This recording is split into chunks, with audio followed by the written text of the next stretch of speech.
ফাঁকা জায়গা, ব্রিজের ওপরে এত বেশি হাওয়া দিচ্ছে না, টুপি ছাতা কিছু থাকছে না। ওই জন্যে আমাকে পুরো হাওয়ার গতি যেটা সেই দিকে মুভমেন্ট করে কাজটা করতে হচ্ছে, নাহলে সব উড়ে যাচ্ছে।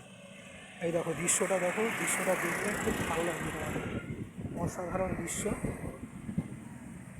এই হচ্ছে মাতলা নদীর সেতু, মাতলা ব্রিজ, অর্থাৎ মৌখালি সেতু বা ব্রিজ। এটা ক্যানিং থেকে পুরোপুরি বাসন্তীর সঙ্গে যোগাযোগ করছে। এটা থেকে ঝাড়খালি যেতে পারবে।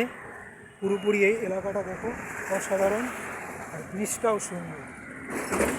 এই হচ্ছে বাদাবন, সুন্দরবন যাওয়ার মূল একটা রাস্তা। যারা ইস্টার্ন জোন থেকে সুন্দরবনের দিকে ঢোকে, কারণ সুন্দরবনে ঢোকার প্রচুর রাস্তা রয়েছে।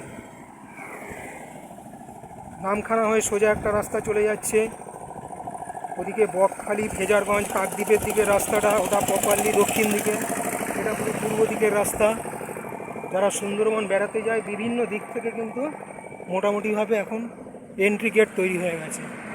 কিন্তু এই যে পূর্ব দিক দিয়ে যেটা যাচ্ছে, এই দিক দিয়ে সুন্দরবনে গেলে এটা কিন্তু বাংলাদেশ ঘেঁষা। তোমরা সাউথে যে সুন্দরবনটার দিকে ঢোকো, বকখালি, ফেজারগঞ্জ বা কাকদ্বীপের দিক থেকে, নামখানার দিক থেকে, ওটা কিন্তু পুরো দক্ষিণ দিকে চলে যাচ্ছে, বঙ্গোপসাগর এলাকার দিকে। আর এই পয়েন্টটা পুরোপুরি বাংলাদেশের দিকে, পুরো নদীনালার দেশ। এটা মাতলা নদী, ওই এলাকায় আছে হাতানিয়া, দোয়ানিয়া, প্রচুর নদী। কাকদ্বীপে রয়েছে বুড়িগঙ্গা। নদী নালার আর কোনো অভাব নেই এখানে।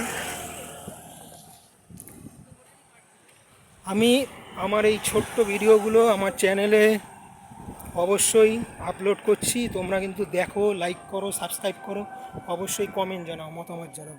সকলকে ধন্যবাদ, আমার সঙ্গে থাকো কিন্তু।